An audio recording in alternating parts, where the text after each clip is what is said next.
asawa ko, hindi po siya contractor ha. Tattoo artist po siya. Hi guys! Welcome to my vlog. So, for today's video, pumunta tayo ng Ongpin guys. Kasama natin si Solar Boy. Ayan si Solar Boy, oh. Go. Ba't nakatrack sa akin? Wait lang guys ha. Please bear with me kasi bago ang aking camera. So guys, tapos na nga ako mag-withdraw. So, pupunta tayo ng Ongpin. Alam nyo na, pag sinabing Ongpin, isa lang tatatak sa isip nyo nun. Gold.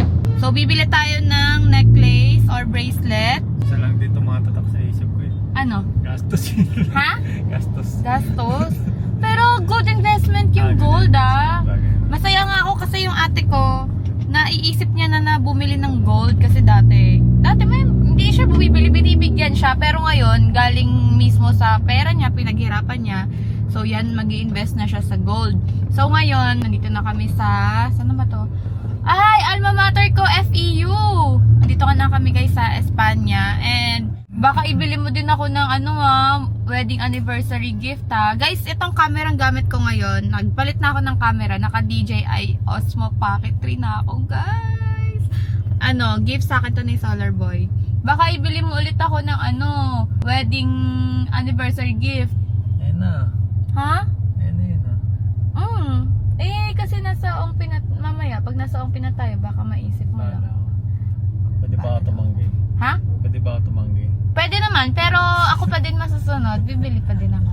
Diba? Kaso magagalit ka. Di naman ako magagalit. Di naman ako magagalit. Pero bibili ako.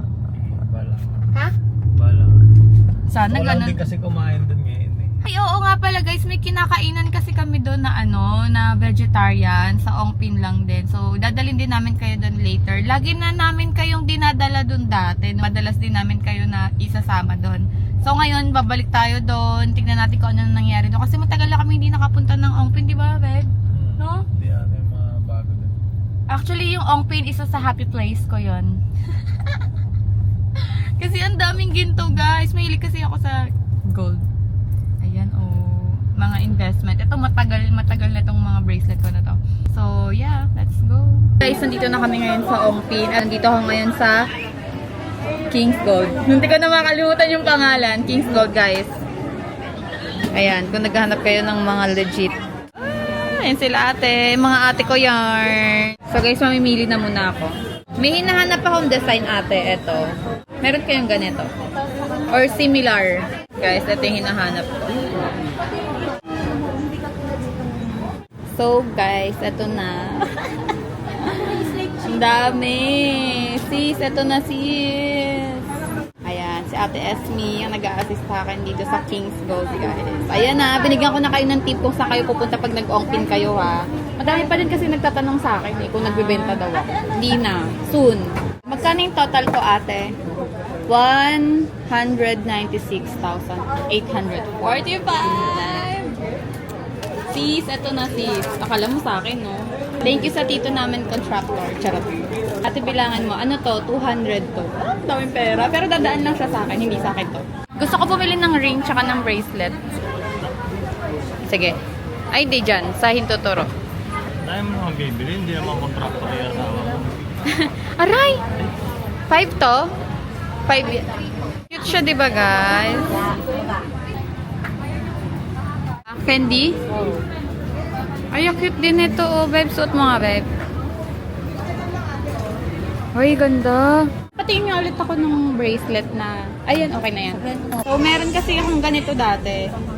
Pero may nakita akong mas cute at kakaiba. Isa lang ba to, ate? Isa lang to. O, isa lang siya. Kakaiba yung lock niya. So, baka ito na lang bilhin ko. Tsaka itong ring. Silang dalawa. Ay, hindi. Yung asawa ko, hindi po siya contractor, ha. Tattoo artist po siya. Magpakita ka nga, babe. Tattoo artist po. Yeah. Thank you sa, Hindi, kasi niya. Gift niya kasi sa akin yan. Fourth wedding anniversary. Wow, lagi na lang 4th wedding anniversary. Lagi na lang. Pag may bibili, laging gift. Baka nag-iisip kayo, bakit si Solar Boy walang gift, ha? Sa amin na lang yun. Sa amin na lang yun, guys. Ikaw bahala sa akin, akong bahala sa atin. Oh. Guys, ang total ng binili ko na wedding gift, anniversary gift. Ayan, oh. Thank you! Thank you sa asawa kong contractor. Ay, tattoo artist. Nandito na nga kami ngayon sa Veg Select, guys, kung saan puro vegetarian ang kanilang dish. Ito yung sinasabi ni Solar Boy na gusto niyang kainan at miss na namin to, guys, kasi sobrang tagal na namin hindi nakapunta dito. In order namin is ako tofu sisig and rice. Siya naman, 3 yung ulam niya and meron siyang parang chow fan, radish cake, adobong tofu, spicy eggplant yata yan. So, dito nga pala yung sikat na vegetarian street food, guys. So, yeah, pag na-visit kayo dito sa Ongpin, guys, puntahan nyo tong Veg Select. Thank you for watching! See you in my next vlog! Mwah!